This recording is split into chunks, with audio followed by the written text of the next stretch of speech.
O tempo de cantar chegou, o tempo de dançar chegou, o tempo de cantar chegou, o tempo de dançar chegou.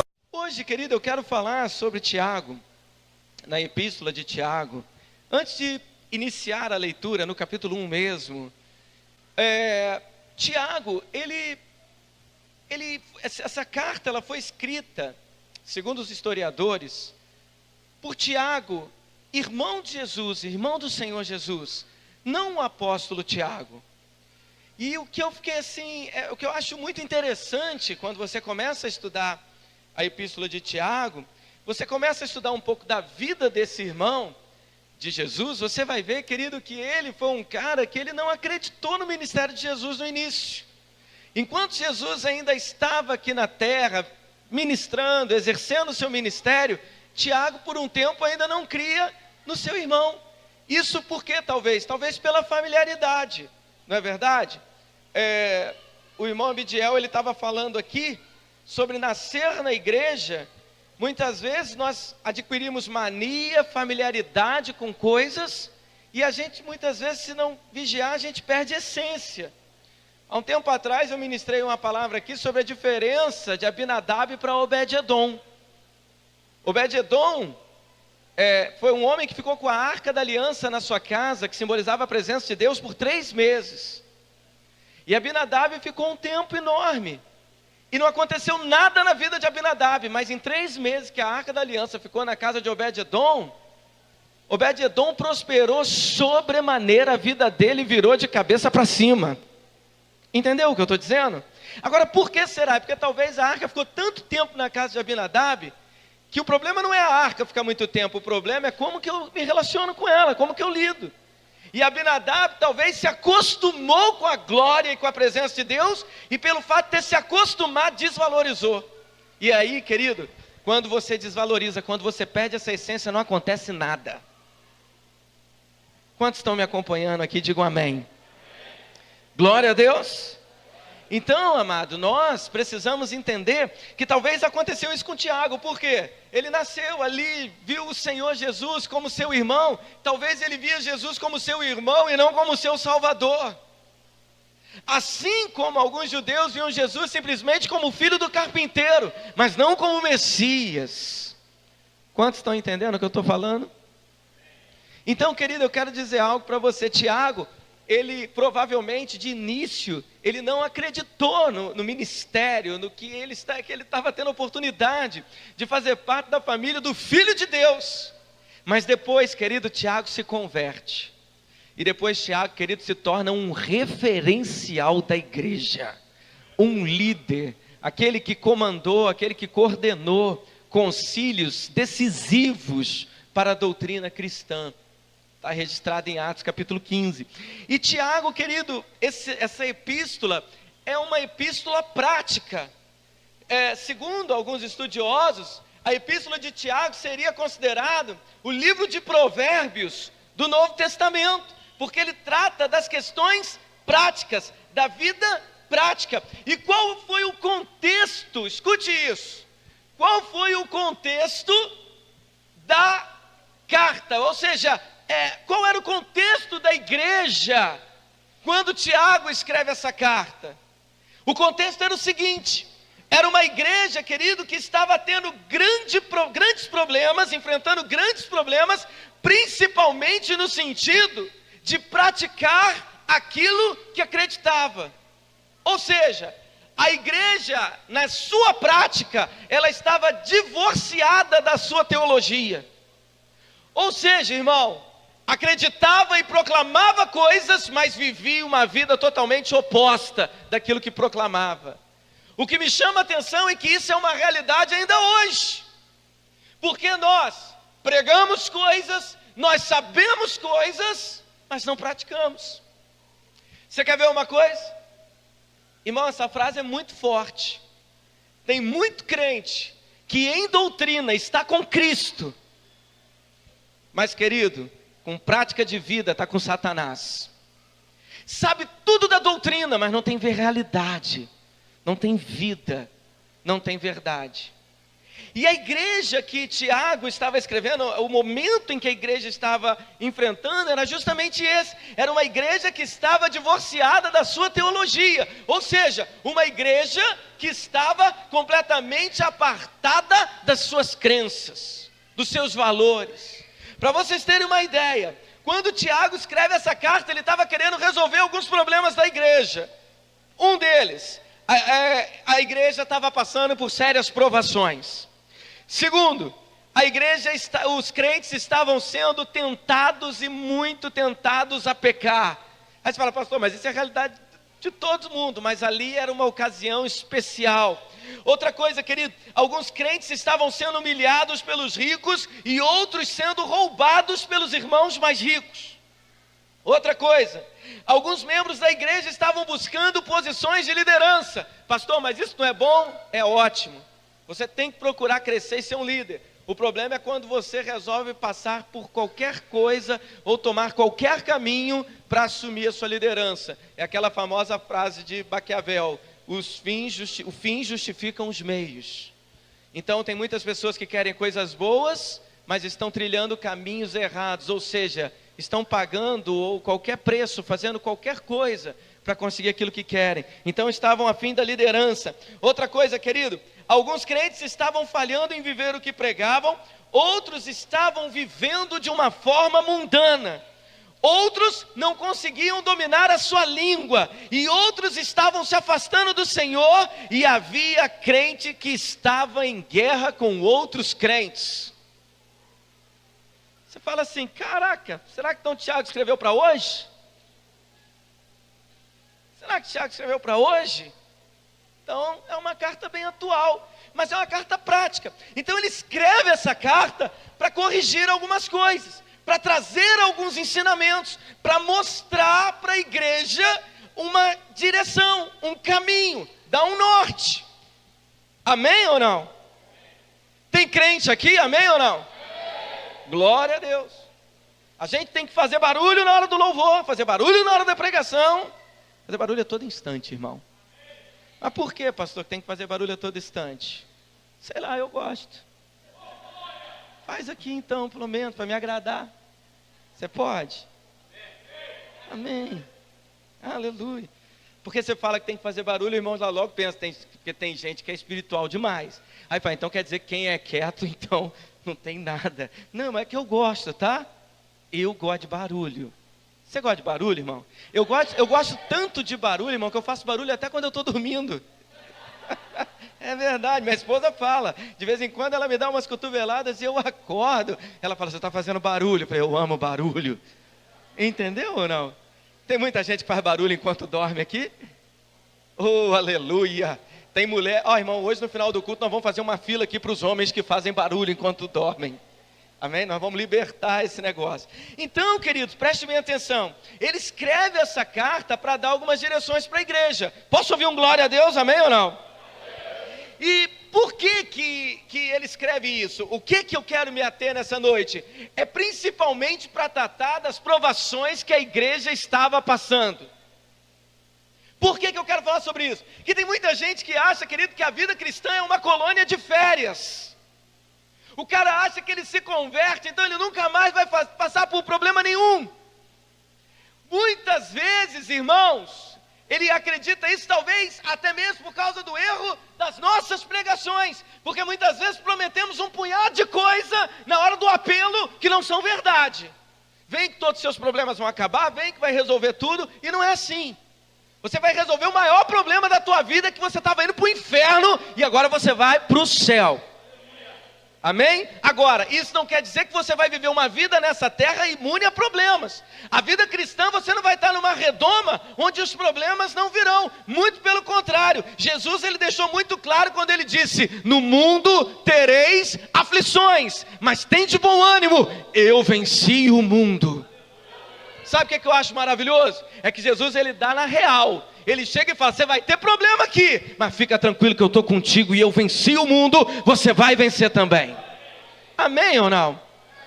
Glória a Deus. Então, querido, tem muitas pessoas que pensam que a vida cristã é uma colônia de férias, mas eu quero dizer que vida cristã, irmão, é um campo de batalha. Olha para o irmão que está do seu lado. Olha, vê se ele tem cara de um batalhador, de um soldado. O Ministério Elos, o irmão Abidiel estava ministrando aqui, querido, ele estava falando para a gente marchar aqui. Quando começou a marchar, irmão, eu me senti. Aí o problema foi quando ele pediu para bater palma, aí a coordenação motora já me atrapalhou, me quebrou. Porque bater palma e marchar é muito difícil, querido.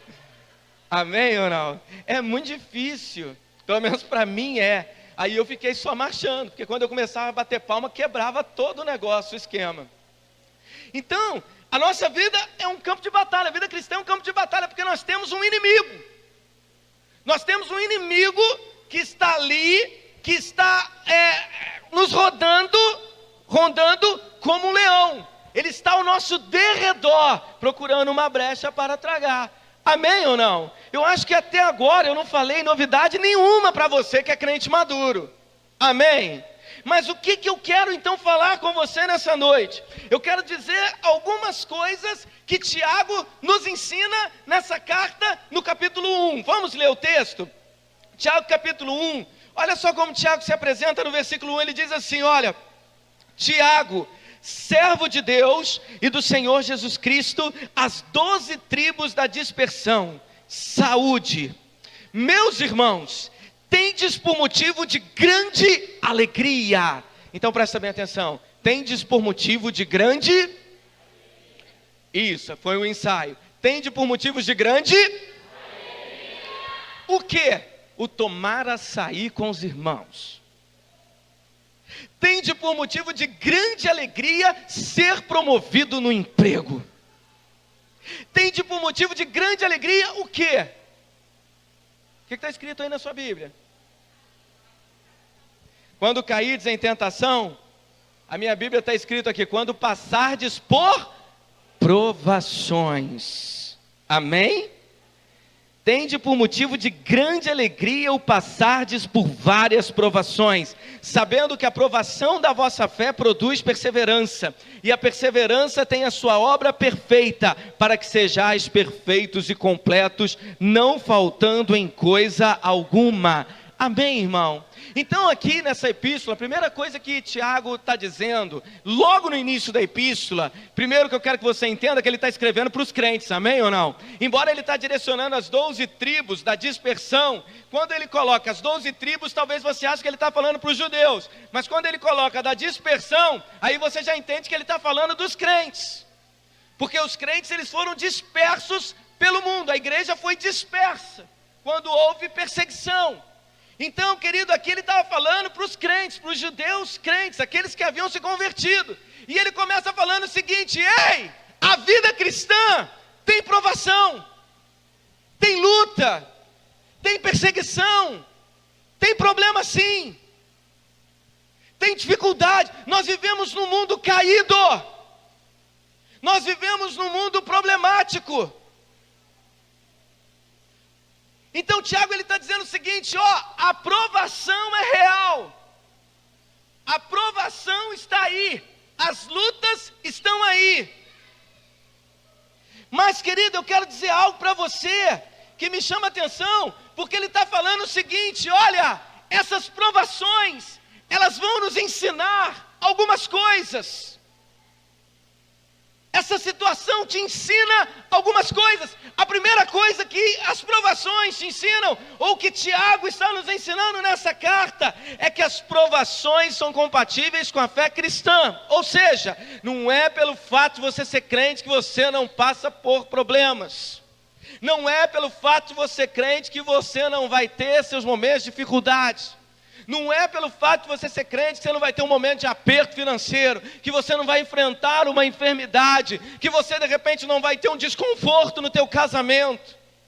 Não é porque você é crente que o seu casamento não vai ter problema. Não é porque você é crente, querido, que você não vai ter dificuldade, que você vai ter os desprazeres da vida. Você vai ter sim. Então, o fato de você ser cristão, você não está imune a esses problemas. Não é porque você é crente que você não vai bater de carro. Não é porque você é crente que você não vai ser demitido. Querido, nós estamos sujeitos a todas essas coisas. Tiago, ele está falando isso aqui para nós, amém ou não? Porque ele está escrevendo para o crente, ele está falando, olha, fica alegre quando você estiver em provação. Ou seja, se ele está escrevendo para os crentes e falando para eles ficarem alegres na provação, é porque a provação é algo real. Amém, querido? Amém mesmo? Olha só, querido, em Atos dos Apóstolos está escrito assim, olha, capítulo 14, versículo 22, está escrito assim, olha, confirmando as almas dos discípulos, exortando-os a perseverarem na fé, dizendo que por muitas tribulações nos é necessário entrar no reino. Ou seja, para você entrar no reino, você passa por tribulações. Amém ou não? Glória a Deus. Então, a segunda coisa que Tiago nos fala, ou pelo menos nós aprendemos com esse texto, é que toda tribulação, é que toda adversidade, assim como foi falado aqui, ela tem dia e tem hora para acabar.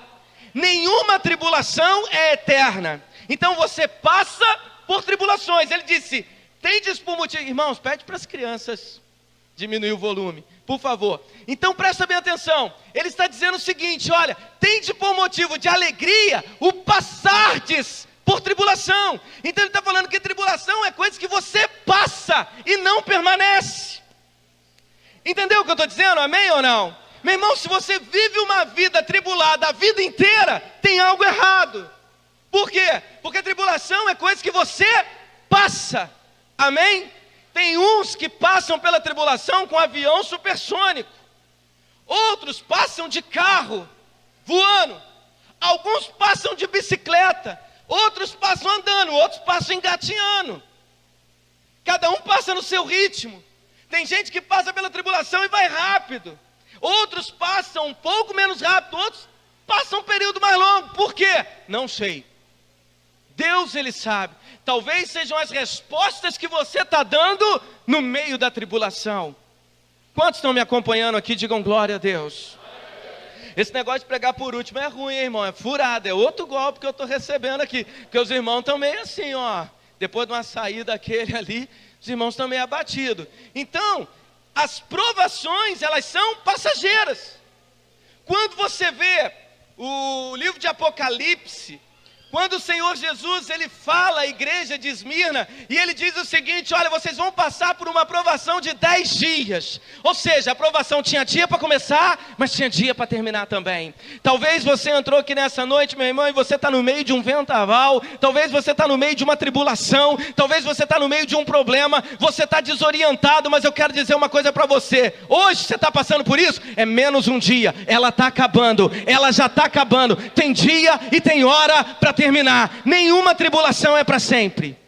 Amém? E a terceira e última coisa que eu quero falar, eu vou pregar rápido por causa da hora. A terceira e última coisa que eu quero falar com você é que todas as provações são pedagógicas, ou seja, sempre irão nos ensinar alguma coisa. Amém ou não? As provações da sua vida, as provações da nossa fé, elas são para nos fazer crescer em algo. Deus, Ele não faz nada por acaso. Deus, Ele não faz nada do nada. Tudo Deus tem propósito. Então a tribulação que você passa, ela está querendo te ensinar alguma coisa. Ela está querendo transformar alguma coisa na tua vida. Ela está querendo mudar alguma realidade em você. Posso ouvir um amém? Posso ouvir um glória a Deus? Então, irmão, presta bem atenção no que eu vou te dizer. É por isso que Tiago fala assim, olha, fica alegre quando você passar por tribulação. Por que ele falou para você ficar alegre? Porque se você está passando pela tribulação, é porque no fundo Deus está querendo te promover. Deus está querendo te elevar. Deus está querendo fazer você mudar de nível. Eu posso ouvir um amém? Porque senão parecia uma afirmação louca dizer, fica alegre quando você estiver com problema. Quem que fica alegre quando está com problema? Quem fica, irmão? Quem que fica alegre? Irmão, eu nunca vi alguém chegar aqui, pastor, preciso de uma oportunidade para testemunho. Ah, é? O que você quer dizer, pastor? Eu quero dizer o seguinte, eu estava vindo para cá, bateram no meu carro, pastor. Aleluia! Ninguém nunca contou esse testemunho. Ninguém nunca chegou aqui e falou assim, ó, pastor, preciso contar um testemunho. Qual pastor? Pastor, minha mulher me bateu.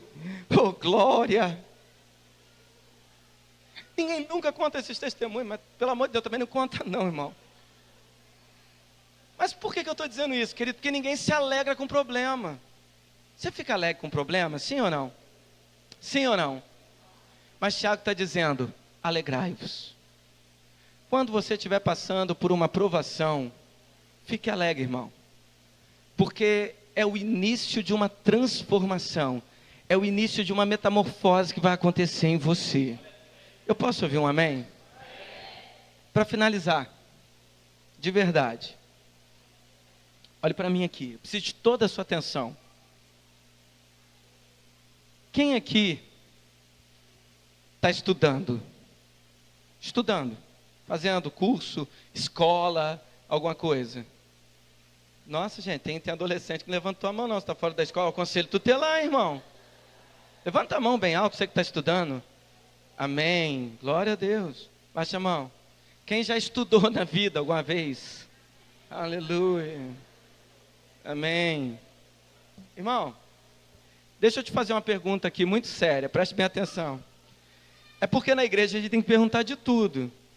Mas deixa eu te fazer uma pergunta aqui. Quem aqui gostava de prova? Quem gostava? Fala, caraca, velho, hoje tem prova. Alguém falava isso? Alguém fala assim? Sim ou não? Ninguém gosta. Agora eu pergunto para você. Quem aqui foi aluno CDF? Cabeça de ferro. Quem foi aqui aluno CDF? Você?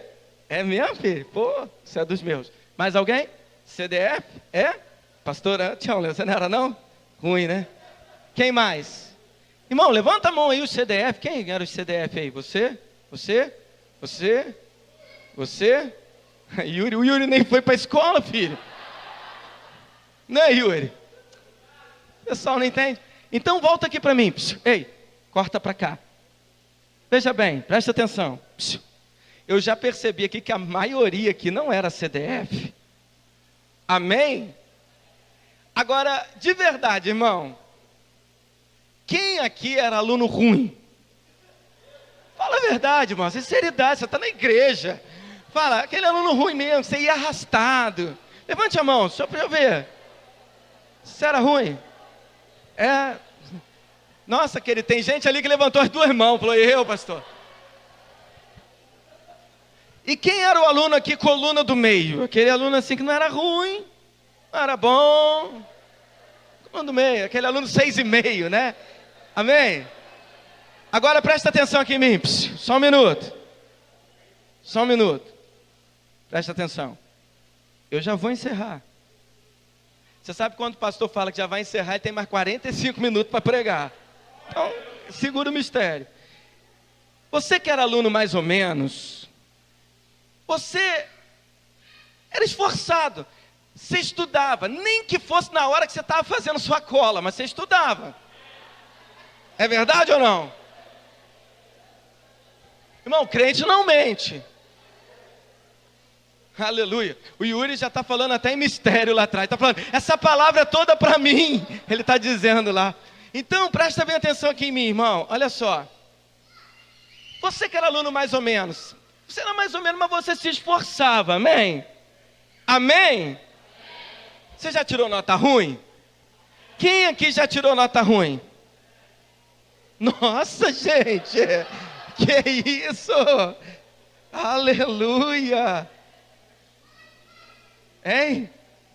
Então aqui, ó, para a gente encerrar.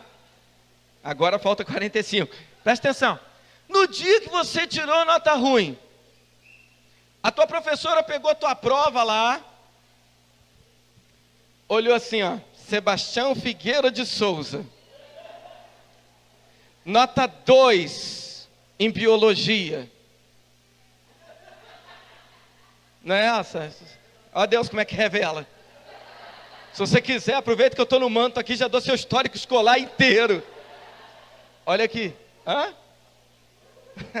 A professora olhava a prova dele, presta bem atenção, vê se era assim. Presta bem atenção. A professora olhava a prova do Sebastião, nota 2. Aí falava assim, pô, ele tirou 2. Poxa, mas ele estudou o final de semana inteiro. Vou dar 6 para ele, porque ele estudou muito. Mas tirou 2, mas vou dar 6. Alguma vez o professor fez isso com você, sim ou não? Fez? Me dá o nome dessa professora que eu vou denunciá-la no MEC. Professor faz isso, irmão? Não faz. Sabe por quê, irmão? Presta bem atenção. Presta bem atenção. Ei, psiu. Agora o máximo de silêncio. Ei, psiu.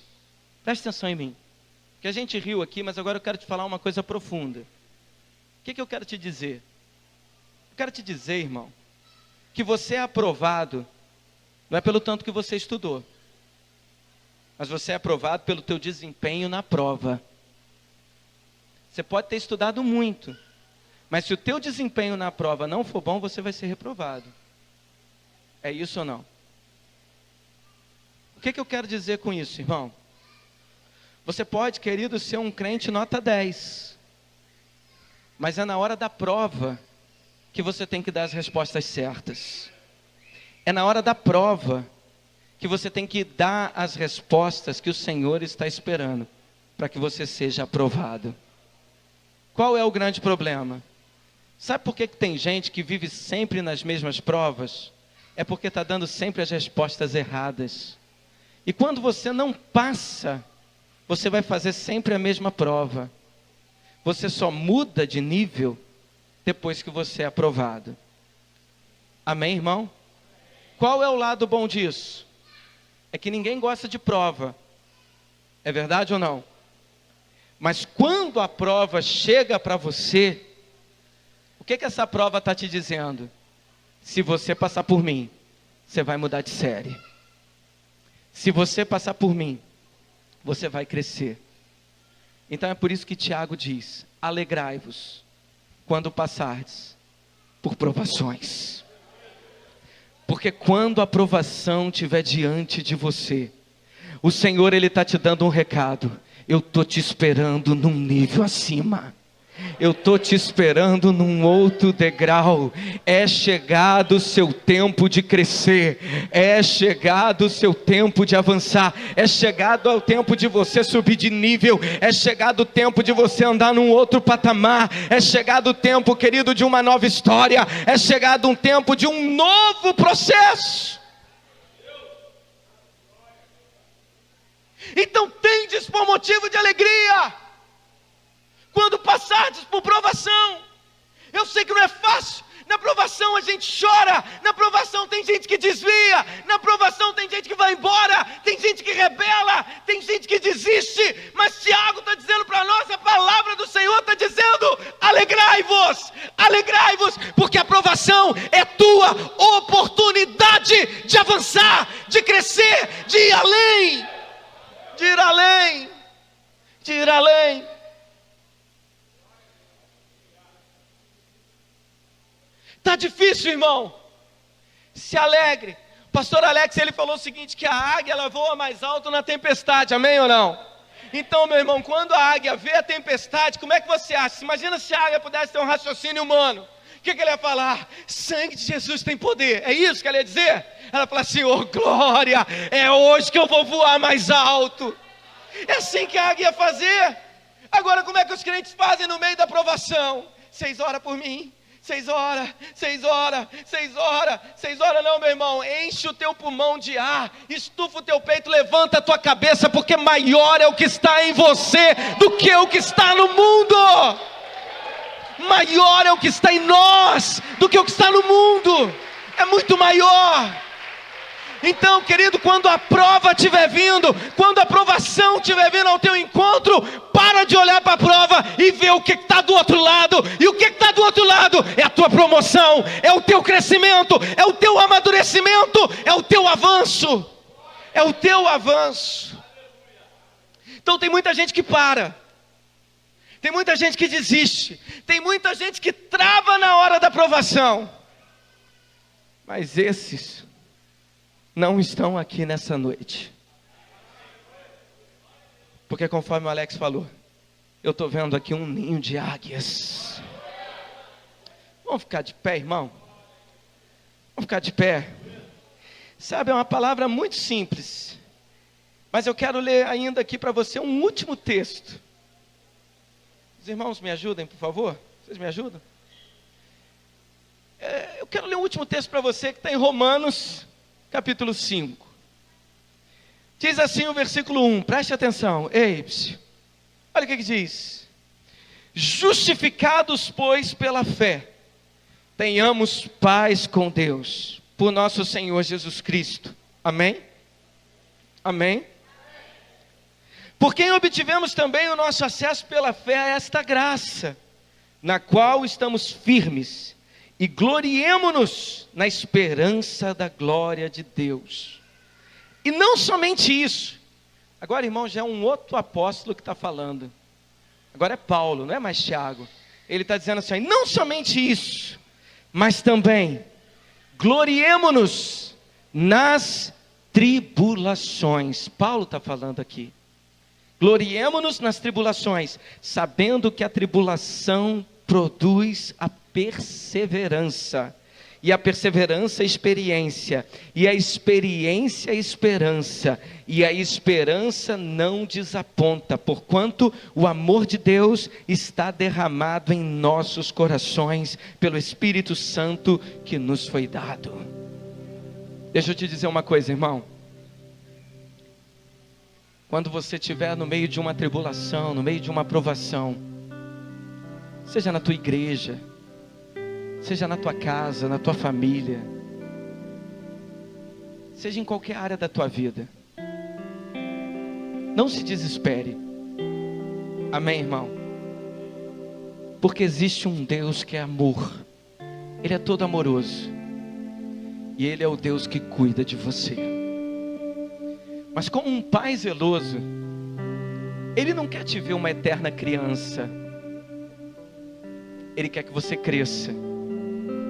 Ele quer que você amadureça. Ele quer que você mude de nível. Esse Deus, Ele quer te trazer para águas mais profundas. Posso ouvir um amém? Então, irmão, eu acredito que Deus, Ele faz com a gente, Ele trabalha em nós, assim como um pai trabalha com um filho. Vou te dar um exemplo. Esses dias, há um tempo atrás, eu ia na piscina com a Lavínia, minha filha menor. Irmão, ela só ficava na água que batia no joelho dela. E eu falava com ela, filha, vem para a piscina um pouquinho mais funda, o papai vai te segurar. E ela, não papai, não, papai, não, papai. E eu falava, vem filha, não papai. E ela tinha um medo danado, vem. E aí, irmão, sabe o que acontecia? Eu ia para a piscina mais funda e eu falava, pula que o pai está te segurando. E ela pulava, irmão. E quando ela pulava, eu já pegava ela no alto. Antes dela cair na água, eu já pegava, segurava e afundava ela, levantava. E ela se sentiu o máximo, porque agora ela estava pulando na piscina funda. Você está comigo aqui, amém ou não? E como é que a gente foi fazendo com ela? Lá? Agora nós vamos fazer o seguinte. O papai vai dar um passo para trás, e você vai pular sozinha. E quando você afundar, aí eu vou te pegar lá no fundo. Não papai, eu tenho medo, papai, eu tenho... Não, você vai, você consegue. Irmão, daqui a pouco a Lavínia estava pulando, aí bebi um golinho de água, saí, aí eu pegava tal. Pronto, papai está aqui. E assim foi gradativamente, irmão. Hoje eu pego a Lavínia lá na piscina, lá do clube. Irmão, ela pula, eu nem vejo onde ela está pulando. Ela já está nadando sozinha. Quantos estão entendendo o que eu estou falando? Ela já está nadando sozinha. E quando ela começa a nadar, ela encosta lá na beira da piscina, e eu vou assim uns 4 metros para trás, e ela fala, papai, fica aí que eu vou nadando. E ela vai nadando, e eu vou chegando para trás, aí quando eu vejo que ela vai, aí eu pego. Assim é o trabalhar de Deus em nós, irmão. Porque Ele está querendo te esticar. Ele está querendo fazer você crescer. Então aquilo que você chama de tribulação, Deus chama de treinamento. Deus chama de oportunidade para fazer você avançar. O nosso desafio agora lá no clube está sendo fazer ela pular nos 3 metros. Mas aí ela pula com aquele macarrão amarrado na cintura, irmão. E já pula. E está ousada. Mas qual é o meu objetivo? É afogar minha filha? Claro que não. O que eu quero? É ensiná-la a nadar. Está entendendo o que eu estou falando? Então eu digo para você, como Paulo falou e como o Tiago falou, tendes por motivo de muita alegria quando passardes por tribulação, porque certamente Deus ele está querendo te ensinar alguma coisa. Deus ele está querendo te levar além. Deus ele está querendo te esticar. Deus está querendo fazer você sair do comodismo e avançar, e chegar a lugares que você não chegou, a tocar em coisas que você ainda não tocou, a ir e avançar de modo que você ainda nunca avançou. Você está comigo nessa noite? Talvez você está no meio do olho do furacão, irmão. É provação demais. Mas lembra, você é aprovado na prova, não é antes dela, é na prova. E se essa palavra falou com você, vem aqui à frente. Eu quero orar por você. O tempo de cantar chegou, o tempo de dançar chegou, o tempo de cantar chegou, o tempo de dançar chegou.